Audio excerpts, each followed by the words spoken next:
சிவனோட உண்மையான கால்பாதங்கள் இருக்கும் 3 கோயில்கள். உலகத்திலே இந்த 3 கோவிலில் மட்டும்தான் சிவனோட பாதங்கள் இருக்கு.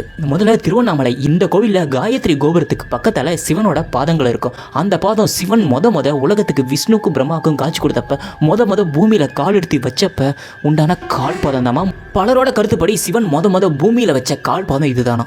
ரெண்டாவது சுவாமிமலை முருகன் கோயிலில் இருக்க சிவன் பாதம். ஒரு முருகன் கோயிலில் சிவன் பாதம் இருக்கிறது ரொம்ப வித்தியாசமாகவும் மர்மமாகவும் இருக்கும். முருகனுக்கு சிவன் பிரம்ம ஞானத்தை சொல்லிக் கொடுப்பாரு. ஸோ அப்படி அவர் சொல்லிக் கொடுக்கறதுக்காக இந்த இடத்துல இறங்கி வந்தாரு. ஸோ அப்படி அவரால் வைக்கப்பட்ட கால்பாதம் தான் இந்த சுவாமிமலையில் இருக்க அந்த சிவன் கால்பாதம். இந்த கால்பாதத்தை பார்த்தீங்கன்னா சிவன் வேணுமெனே அந்த இடத்துல பதிச்சாருன்னு சொல்லிட்டு இன்னொரு கதை இருக்கு. காரணம் முருகனுக்காகவும் அங்கே இருக்கிற பக்தர்களுக்காகவும் தன்னோட கால்பாதத்தை வேணுமெனே அங்கே பதிச்சிருக்காரு. மூணாவது திருவடிப்போலம் சிவன் கோயில். இந்த ஊரோட பேரு திருவடிப்போலம் தான். சிவன் பூமியை விட்டு போகும்பொழுது கடைசியா தன்னோட கால்பாதத்தை வச்ச ஒரே இடம் இந்த திருவடிப்புறம் கோயில இருக்க சிவனோட அந்த கால்பாதம் தான்.